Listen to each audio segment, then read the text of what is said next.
right. Okay, hi. I'm Carrie Cantrell. Everybody, you're doing great. I'm super proud of you hanging in there. It's a long first day. Anybody else have like some ants in their pants? Can we stand up for a second, have a fellowship moment of community? We can do a dance. We can high five each other. Get some positive whatever feedback on our skin cells. There you go. Yes. Thank you, everybody. I love it. Seeing community happen. You must have been a primary school teacher. Maybe one day. Awesome. Thank you, Eric, for the opportunity to speak. Thank you, everybody, for the community and the collaboration, and just for the passion and insights that are being brought to this cause today. And as Eric mentioned, I'm going to be speaking on intersex, bodily autonomy, and healthcare. And before I start, I've got some other gratitudes to extend that are going to sort of enlighten some underlying themes with what we're all talking about today. So Rick will be here. Thank you, Impact Global, for giving me this purpose and a platform to talk about it. And I'm also incredibly thankful for the continued stewardship and legacy and wisdom from the tribes that are regional to this area. And I'm not attempting to outwoke anybody on this. It's genuine gratitude for the lessons and wisdom I have learned from Multnomah tribes, Wasco, Cowlitz, Kapalama, Clackamas, Chinook, Tualatin, and Kalakuni, and a lot more. There is a lot of wisdom here.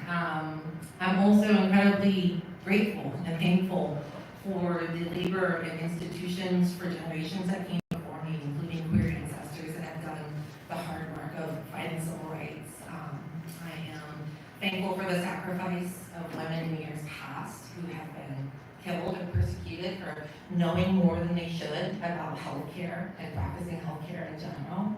And then especially how we're all here as a country built on the backs of slavery and institutionalized, commodification of people's bodies. So these are, we've got Black people in slavery, indigenous genocide, and burning witches. What does this all have in common with circumcision? Colonization.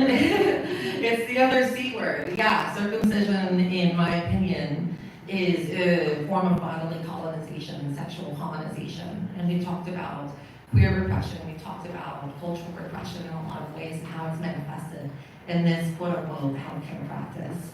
And I really appreciate Aliana being here and representing Intersex fam because, part of that colonization is being fed the fear that you are alone in this fight. So that's what's so inspiring about being here right now, is to talk about healthcare and what it means to us as a community moving forward. So with that, I'll actually start the presentation. Here's what we're going to be talking about in this presentation. Why IgM, intersex genital mutilation, occurs, and just a little bit of a content warning. There's no graphic photos or images, but we are going to be talking about medical abuse in medical settings. I think you guys are probably all really used to that by now. And then how coalitions and movements supporting bodily autonomy can support one another moving forward. So kind of a problem-solution format moving forward. And you'll hear some comments that are probably going to be redundant to what some other speakers have said today, and that's okay because I'm here to reinforce everything that everybody is saying here. Because we're all on the same team. All right. Okay, cool. So I will be using my lived experience and my experiences as an intersex person to talk to you guys all today. That's important to introduce myself as a speaker and say I am not here as an expert on an intersex experience or anybody else's sexual experience. Because as we all know, communities of people aren't monoliths, we're not stereotypes. So I will be speaking from my lived experience as an intersex person and a survivor of IgM. And I'm also here to use my personal insights to help inform us as a community how to move forward with the information and trauma-informed approach and strategies that have been helpful to me in understanding what has happened and what is happening. And then also that has what what has brought progress. And from whatever good it will do you, I can also share with you the resources and information that I have found to be helpful to me in discovering my identity and discovering communities and people to talk to that have broadened my perspective. So, a little bit about me. Born fabulous, my name is Carrie Cantrell, and there's me in the blue and in the pink and in the center there on my way to get christened at St. Paul's Episcopalian Church in 1989 in Connecticut. I'm going to talk a little bit about my family background, just because demographics are important when we're talking about who's targeted for this type of coercive pressure in medical settings.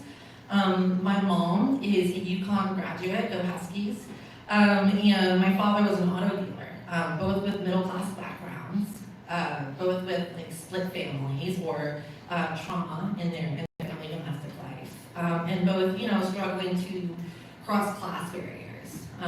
All at the same time while having children and raising children. My mom's the second kid, and she was barely 23, so she had barely graduated college when she was having me.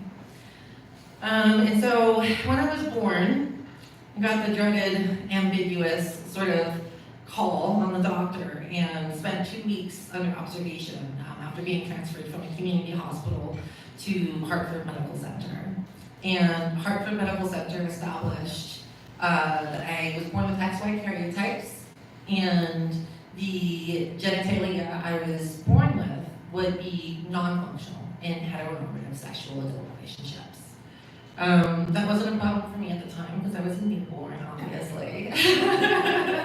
No interessante, thank you. But I also, want to share the parts of my intersex story.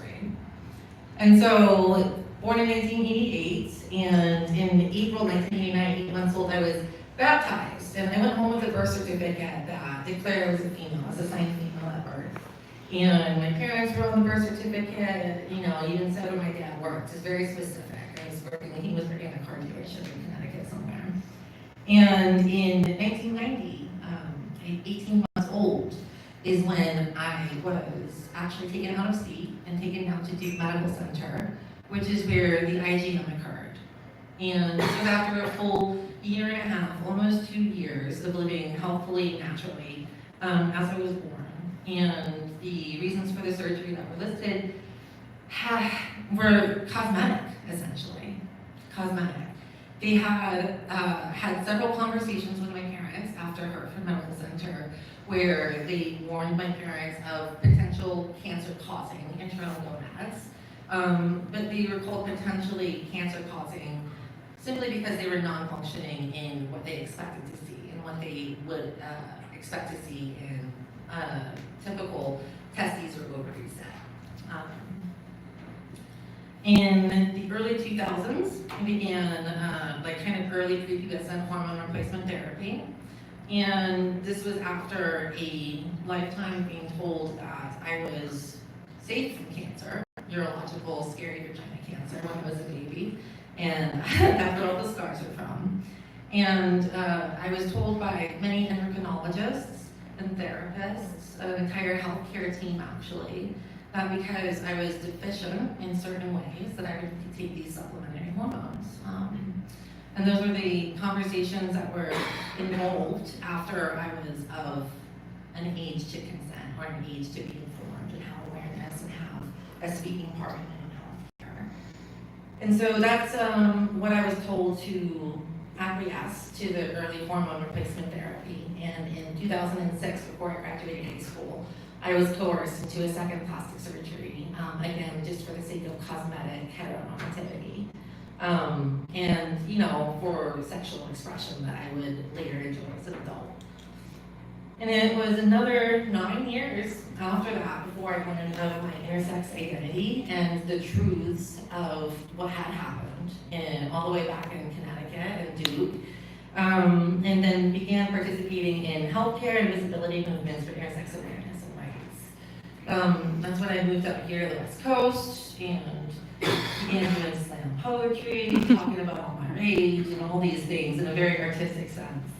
And speaking in metaphors was emotionally satisfying, but it didn't change the world the way I wanted it to. So that's why I'm super here to be speaking literally and clinically and talking to people who want to see legal action and see traction made, not just in society's, people's minds and hearts, but also in practices.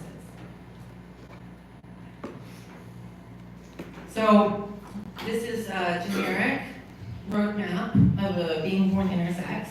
Intersex people are born with genetic or bodily variations that hold indeterminate sexual classification values. And so we're thinking about values in a dichotomous, dimorphous sense. So you're gonna say X or Y, yes or no. And so without the classification value, it's indeterminate. And this is a problem because indeterminate sexual classification leaves someone's reproductive roles in their family or society undefined. And this is psychologically damaging for the parents. And it's also against heteronorms in society, which I'll talk about a little bit more.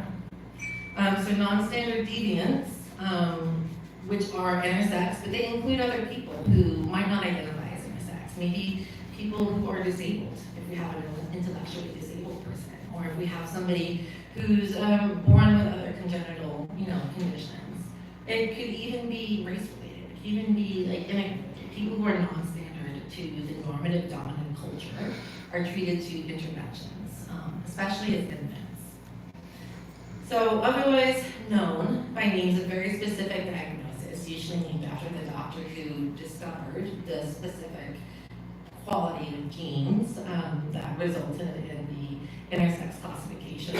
Intersex is just an umbrella term for people whose sexual anatomy and genetics are natural variations of human shapes and reproductive functions. Just like any other natural variation in a diverse human species, intersex people are here, we've been here, and are going to be here for a long time. And we're here to talk about why is this community of people being erased surgically. And it's not because we're unhealthy.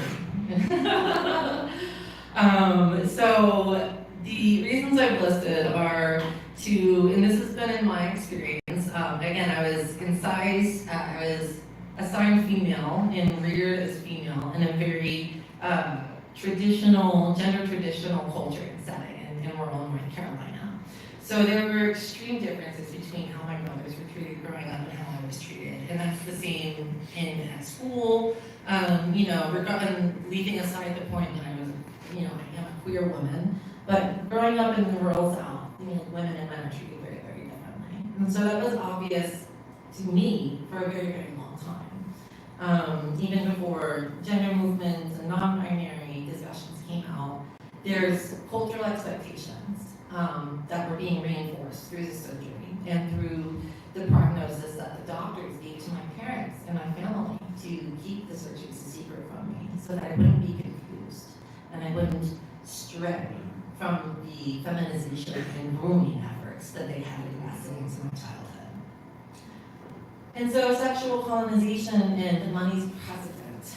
Dr. John Money is a doctor, quote unquote, who emigrated from New Zealand in the 40s, and in the 60s at Johns Hopkins University, a research hospital, performed some extremely unethical experiments on a set of twin siblings, a baby boy and his brother, who was damaged during circumcision.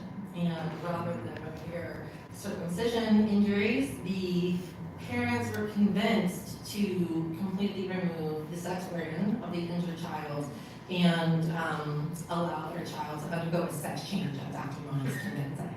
And so that's basically what happens to intersex children given sex changes, at least to women, people who are assigned women. And again, this radical decision and this radical snatching of choice in people's skin and organs really speaks to the institutional ownership that doctors and surgeons and hospitals feel entitled to, and when it comes to infants especially. I think there's been some discussion about,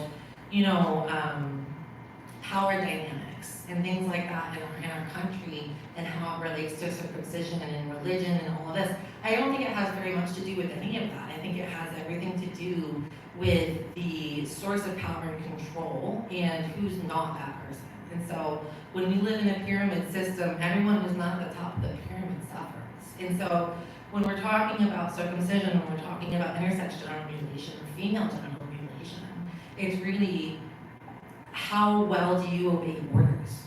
How well are you going to assimilate and do what we tell you to do in heteronormativity? And so that's what happens for intersex people. I don't know, I haven't been circumcised in the penile sense, but if you guys feel the same way, you can let me know later.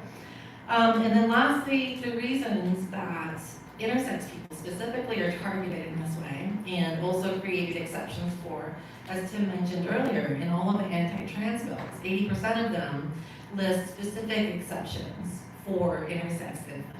Say, we're going to perform sex changes on intersex infants even though we are saying sex changes for youth are illegal and immoral. Because it's more important to pathologize and erase someone whose inclination might be towards queerness because they don't fit into heteronormative expectations than it is to allow someone to live with their own bodily autonomy. So yeah, I think to erase any inspiration that would encourage the development of non-heteronormative ideals or relationships or sexual expressions is the real goal of these types of surgeries. And so, why do people say yes though? We've got a whole industry of educated, expensive, educated doctors. And the parents of children who are bearing these infants out of love and making decisions, hopefully in their own best interest. Why do they say yes to these things? So this study here, which was brought out from the Brussels collaboration on bodily autonomy, I'll have a resource list at the end, pulled over 1,000 cases, and then for the report used 71 reports to just gauge the reasons why doctors recommended intervention and why parents said yes. And so this chart here is why doctors recommended.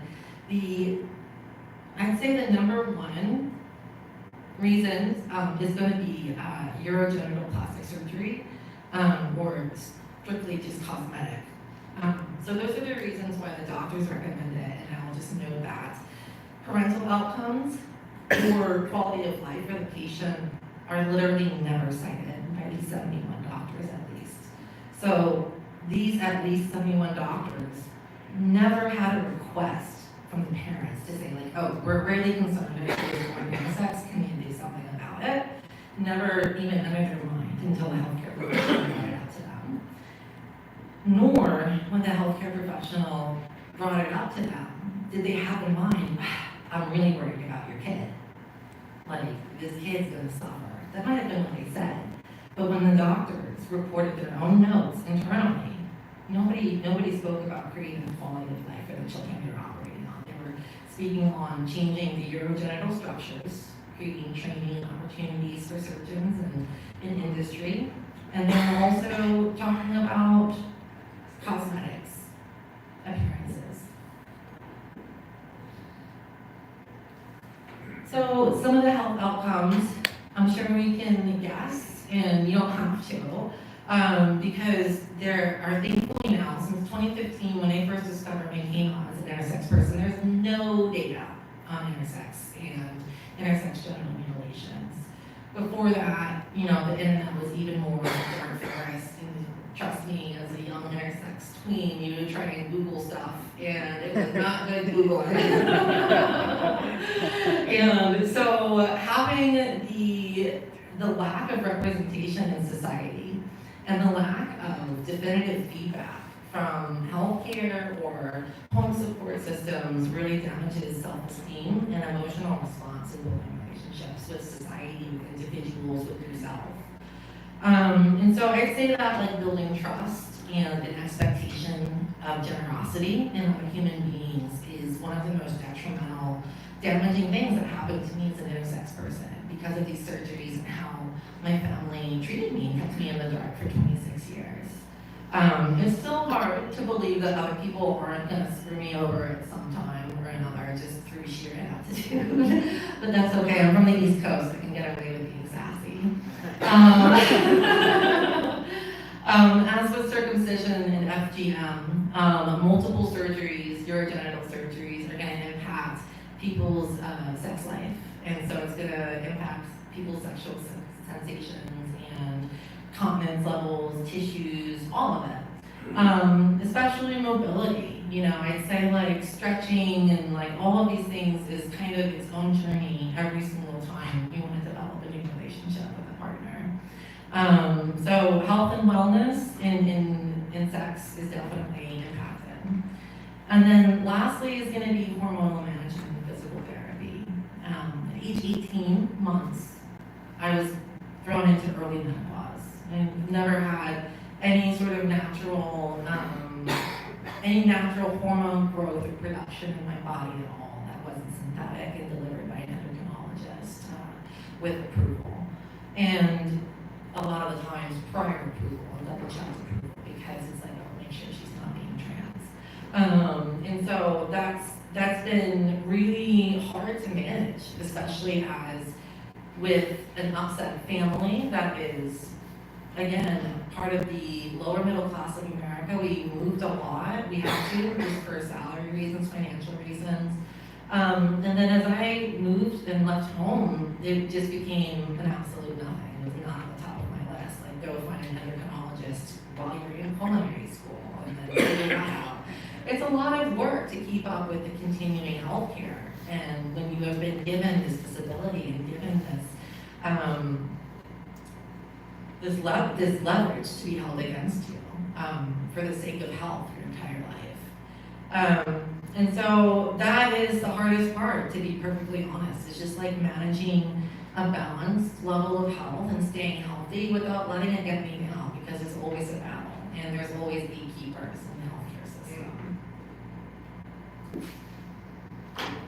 So we need to uplift intersex, which I see people in this room are already doing, and I'm so happy and I'm so pleased. And one of the reasons I just kept my mouth shut when people were asking about questions is because I felt so confident in the people in the room. And that's like kind of one of the first times since I came out as an intersex person and started working as an advocate and a public speaker, that's ever happened. I'm normally the first one to be like, well, actually, intersex, blah, blah, blah. But I was like, there's plenty of people here, like, I got this, and that's a big step for me. So I appreciate that this room, at least, has made a huge important step for society and is ready and willing to start wearing that. So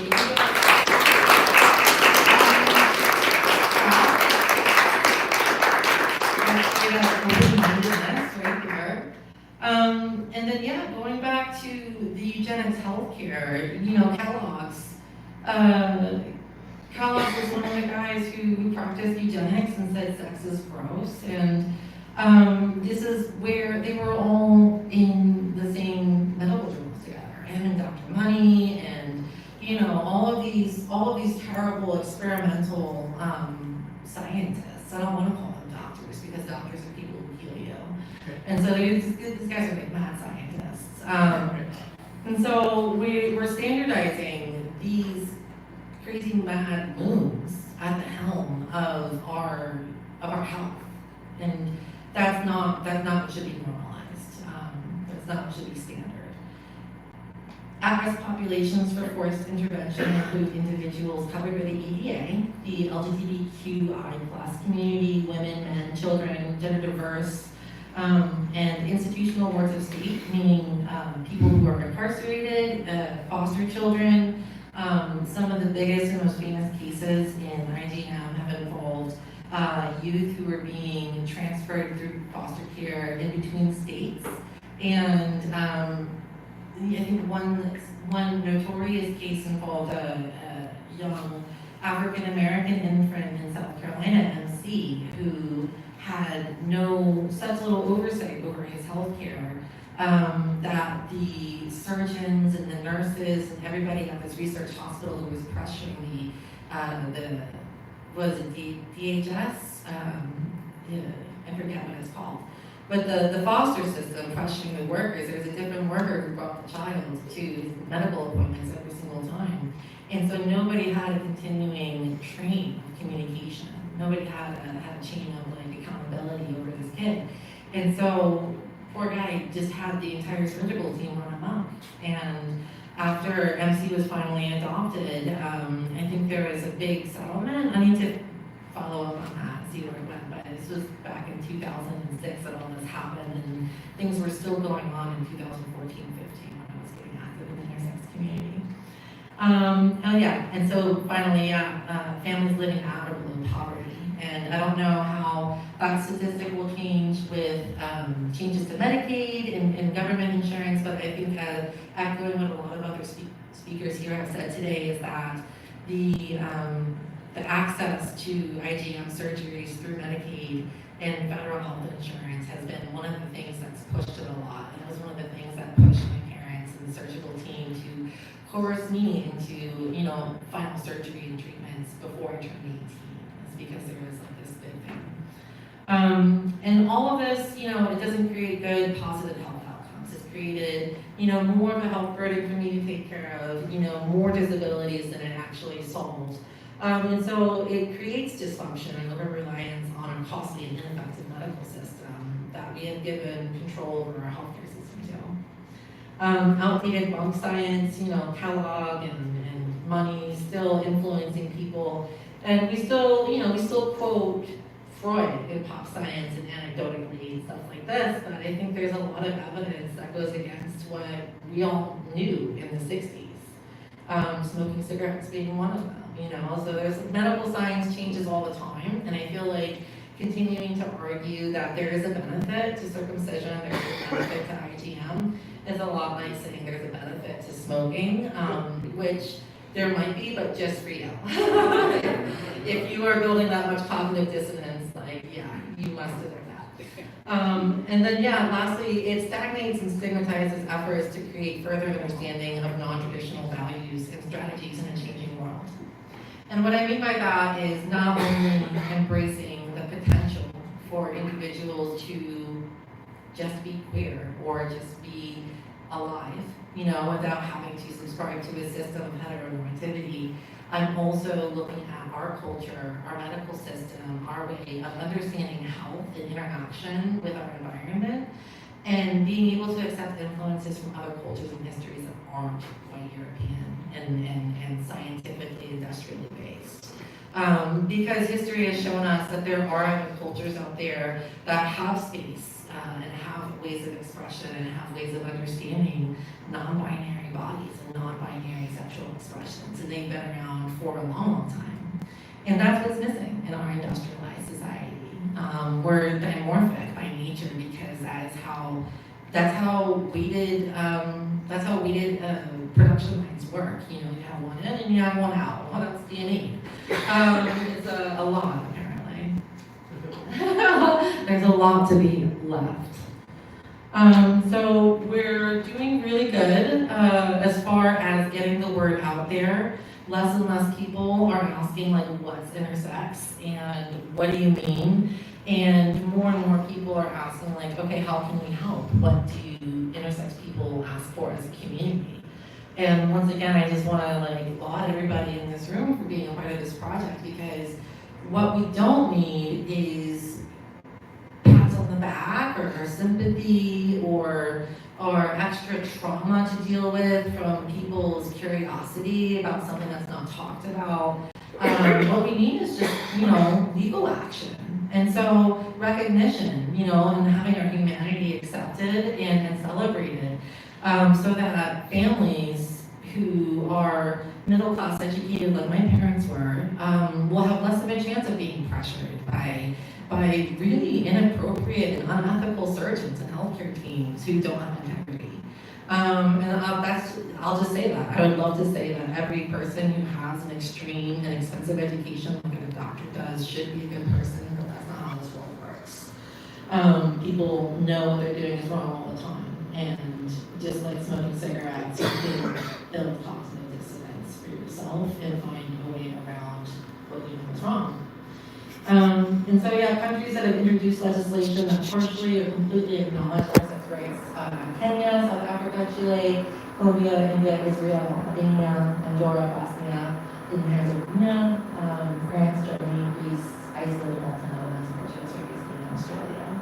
And by partially or completely acknowledge, we're not looking at necessarily legal protections, we're looking at acknowledgements of human rights, and we're looking at acknowledgements of human rights abuses, such as what's been, issued by the World Health Organization, and other, organizations and stuff like this.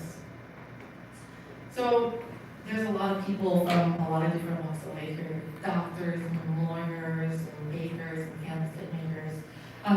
And intersex people are everywhere. We're very intersectional. And how do you approach an intersex person? If you are a parent, if you have an intersex child, if you are a business owner or an employer, and you have an intersex employee.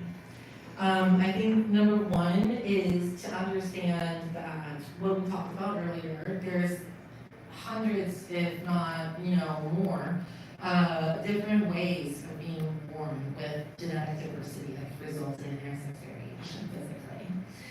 So it's kind of a concept, and it's a concept that I started embracing at first. When I first came out about my intersex identity, I was very protective of it. It was very new to me, it was very vulnerable. And I was like, that's actually not intersex. And now I'm just like, yeah, you're intersex too. Everyone's intersex. It's totally fine. And it's true, because at the end of the day, I remember in 6th grade biology class, I learned that the Y chromosome is just a mutated X chromosome. And if, my sexual response gene is a mutation, so is yours. So my opinion is that a lot more people are intersex that we're not aware of. And maybe that's one conceptual leap that we can make as a society. I am not a huge proponent of, adding third gender categories or extra gender categories. I'm a bigger proponent of saying, like, you don't need that category unless it's special for you in your culture. Kind of like what we're talking about with secular circumcision. Like, you don't really need that surgery unless it's a special right, unless it's a special rite of passage for you to have that identity. Scientifically and legally, we don't need genders. We could go perfectly fine with just being numbers, which the government sees us as anyway, because that's how we pay houses. And it's also a lived identity. So there's people's specific experiences to intersex. One of the ways that you should approach intersex is approaching somebody with a trauma-informed manner. A lot of people might not identify as intersex, they might identify as having such and such variation, or otherwise what's known as a disorder or a difference of sexual development. Other people might have, just different ways of approaching the topic, or might not want to talk about it at all, because you have to remember that not only is trust severed with the concept of health, and doctors and support, but also your family in a lot of cases. And so there's a lot of trauma to go through when you're trying to figure out more, and sometimes less is more when you're communicating with somebody about a new topic. So I say support autonomy non-judgmentally, and just ride the wave. And I wrote down here, between sexes here, you can read it like it is, between sexes, between male and female. And for some people, developmentally, that is what intersex is.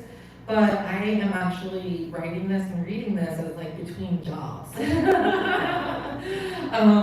don't really, someone who is maybe left their job or taking a break from working right now doesn't really want to be asked, like, so, where are you working these days? You know what I mean? And it's just like that with kind of intersex people. It's like, so, what's your opinion on gender? What's, all of this? And it's like, I'd rather not talk about it. I'd rather sit by the pool and have a Mai Tai. Between sexes right now. And lastly, it's a physical variation. So It means being born without biological structures or genetics that typically define male or female in our culture due to genetic diversity. And specifically, we're talking about like reproductive structures, but I think again, with the open concept we're embracing here, it's more just anybody at this point. There's a lot of mental health or physical disability related needs that come along with being intersex. That can be as a result of intersex surgery, or it can be as a result of something completely separate. But just like any other, disability that we want to respect, we're going to refer to lived experiences and finding voices that can present intersex experiences authentically and without institutional bias. And that's going to build stronger movements centering consent, respect, and collaboration. And yeah, thank you to Eric once again for including intersex people on the litigation that you're pushing forward in Oregon.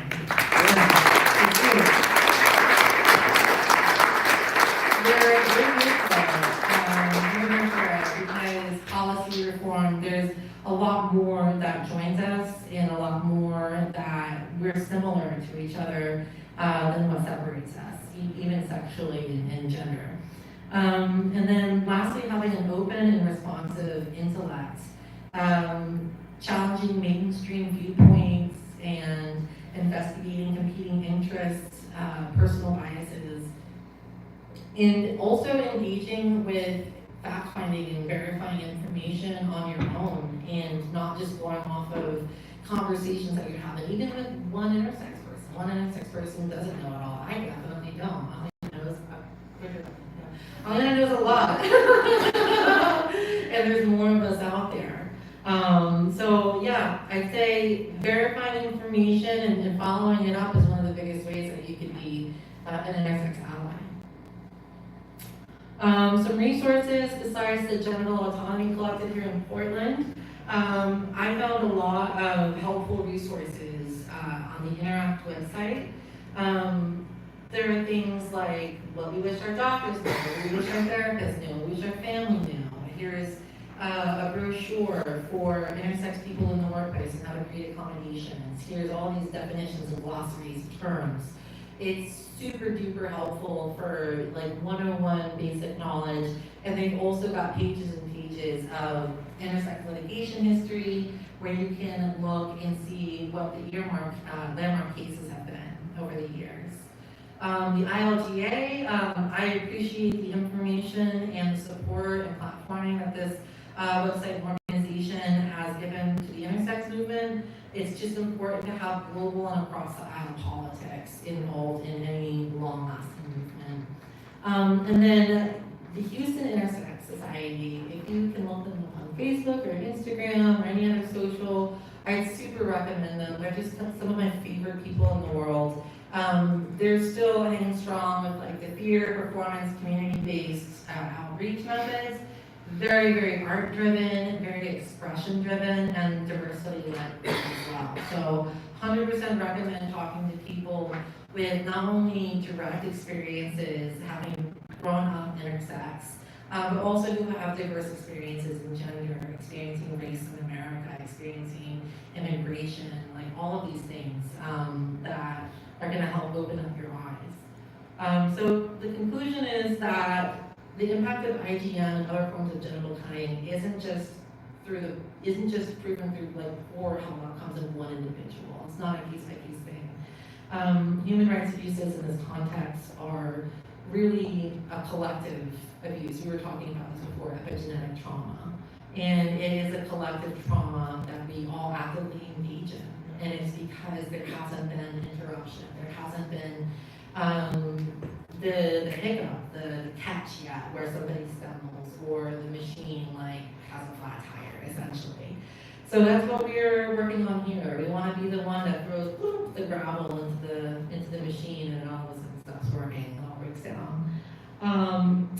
So yeah, I'm very excited to be here and to be a part of this movement and to contribute what I can. Thank you. Well, thank you.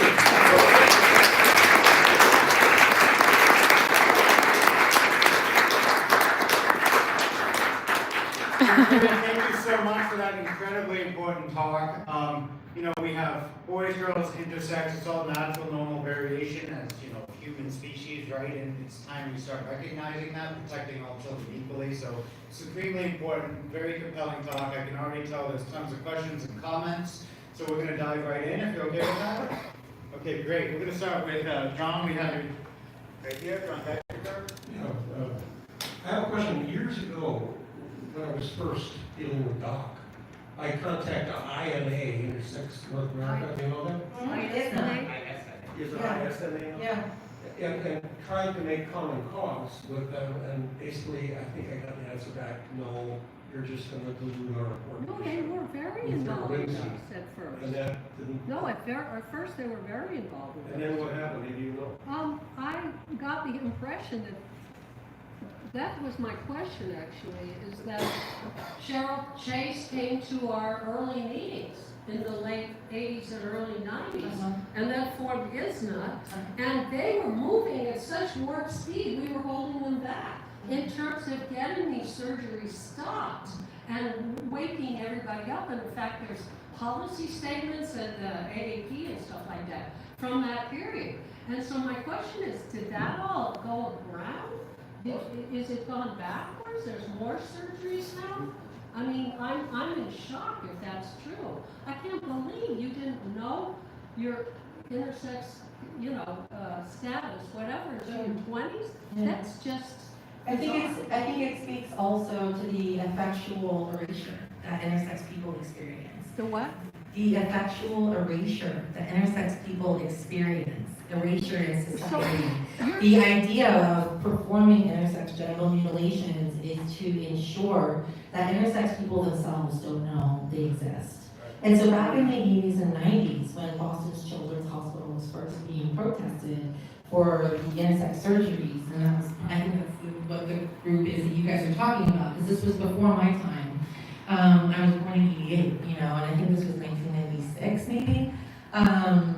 And so what goes on though, and I can't speak to what happened exactly, because obviously I wasn't there and I can't speak for other people, but there is a very, very intentional effort to erase people who are like me, who are intersex.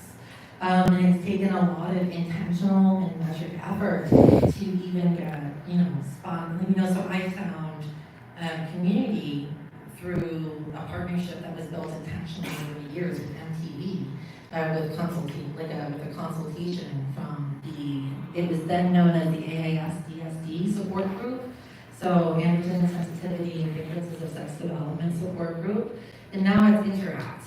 It's a youth-based movement, and so what happened was the youth contingent of AAS-DSD had people who were working in studios at MTV on TV shows.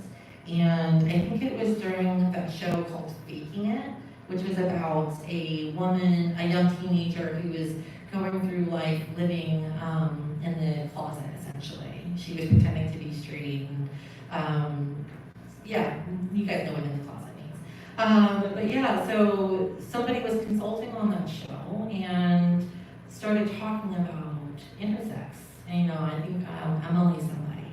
And the person who was just on the show, a producer, was moved. And after that, it took about 2 years for Emily and this producer and support from AAS-DSD to put together a public service announcement where it was just Emily and like three other intersex activists. And it's a 30-second TV spot. Really cute. We can find it on YouTube if you want to later. But it's really cute, and I was all the way abroad, watching YouTube, and catching up on MTV shows, and it comes through in between the shows, and I was like, oh my God, that literally describes, oh my God, and I just knew. As soon as I saw this one PSA, 30 seconds in 2015. So I had never heard of the Boston Children's, protest, and I had never heard. And when I had done my own personal research online from home, this was combating the intentional erasure and gaslighting I was experiencing in my family, who told me anytime I asked questions, what the doctors told them to tell me. And so I would go on like Googling late at night and see really scary things about hermaphrodites and, porn sites and things like that. It's not for kids. And so it's not a topic for the faint of heart to think about and to research and to even have that level of media literacy at the time to say like, oh, that's not me, that's something fabricated. So that's why that movement fell apart. And again, probably not just because of like intentional efforts on behalf of media and other systems of power, but because people, that first wave of activists were more triggered than the rest of us. They laid down the foundation. The lasting power of those guys, the fact that they're still around and even writing books and showing up to conferences sometimes is amazing to me. And so, like, you guys did your time. Yes, Tim. Carrie, excellent presentation. Thank you.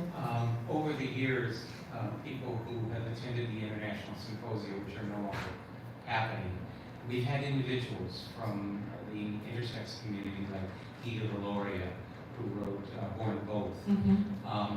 Great allies, but to follow up on John's question, when it comes to organizational support from like Interact or some of the transgender organizations, it's like hands off. You're too much of a hot potato to deal with the male gender cutting issue. But do you have any advice on what we can do to better build coalition with the organizations? With the, intersex specific organizations is what you're saying?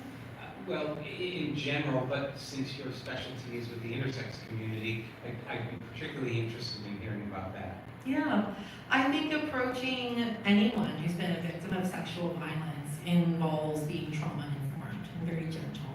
I think we were talking about the bloodstained men and, coalition building, and there's a time and a place for certain types of images and graphics, and I, for one, when I first started working in advocacy, I was all about, like, the shake and bake method, like, wake them up, like, get them out there, But since then, I've had several anxiety meltdowns. I've gotten a couple of diagnoses of CPTSD, and people don't listen, if they're frightened for any reason, by loud noises, voices, chaos, commotion. I think building a safe and welcoming environment first is the best way to approach any group that's been a victim of sexual violence. And so that includes, people of circumcision, people who have been oppressed in gender ideology movements and anything like that. We're all as a society traumatized by not just the pandemic, but for the back and forth and the tearing of our psyche. Being stretched. Like, we're not a unified nation right now, and that's hurtful. That's hurtful because it's hard to feel like we have a home in our own country when we're afraid that half the country might hate us, So I think saying reassuredness, yes or no, it doesn't matter, we'll still support you, we'll still have love for you, I think is where we need to go in messaging to attract people.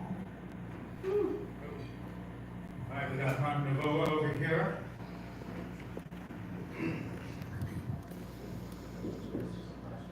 Right, thank you. Thank you so much for your important presentation. That was really excellent. I'm sure a lot of people in the room either could relate or learned a lot from that, so thank you.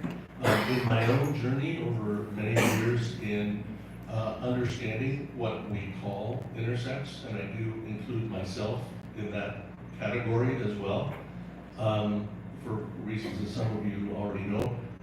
But what I'm starting to feel is we talk about this issue in just the word intersex, I'm beginning to have a problem with, because it almost sounds like there are two goal posts and everything else happens in between them. And I don't see it that way. To me, when I visualize it, it's more like the cables of the Golden Gate Bridge.